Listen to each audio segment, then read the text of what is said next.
Moja ya kitu ambacho watu wengi hawajui kuhusiana na Nandy pamoja na Zuchu ni kwamba hawa watu ni best friends. Yaani hawa ni marafiki wa kushibana vizuri kabisa. Sasa kuna hili tukio ambalo nitakuwekea video ya Nandy hapo, msikilize alivyokuwa anasimulia jinsi ambavyo Zuchu alikuwa faraja yake kipindi ambacho Nandy alikuwa anapitia changamoto.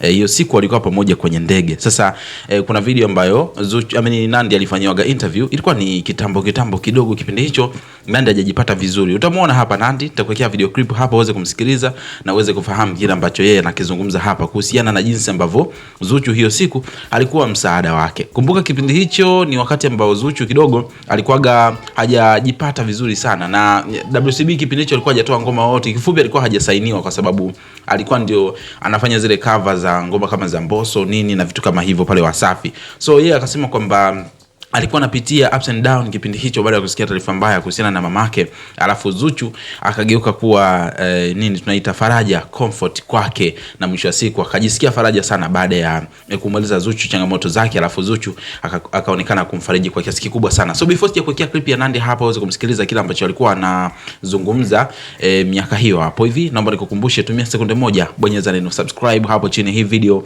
ili wa kwanza kabisa kupata updates kwenye video zijazo, lakini pia like video, kisha kwenye sehemu ya comment utakuja kuniachia maoni yako kwamba je, wewe ni mmoja wa watu ambao mlikuwa mnajua kwamba hawa watu ni my best friends since way back, au ulikuwa hujui? Basi utadondosha maoni yako hapo baada ya kuwa umemsikiliza Nandy kwenye hiki ambacho anaenda kushare na sisi, japokuwa ni interview ya kitambo kidogo. Mimi ni Gabi Official, enjoy, kisha usisahau kuniachia comment yako na kusahau kusubscribe. I remember nililia pia sana, ni mwaka 2016 nilipokuwa naenda Nigeria. Wakati niko naenda airport, mamangu alikuwa anadaiwa vikoba, sijui kakopa.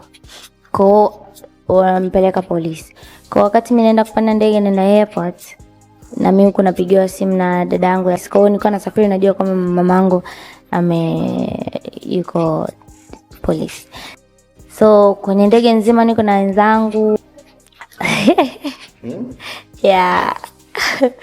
The moment unajua nikikumbukaga vitu kama hivyo waga.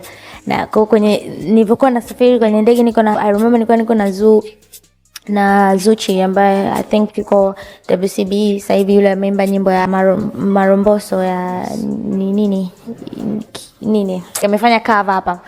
Nilikuwa naye city moja, I remember. So nika namuelezea alia nini ivakana nikam, so nililia sana.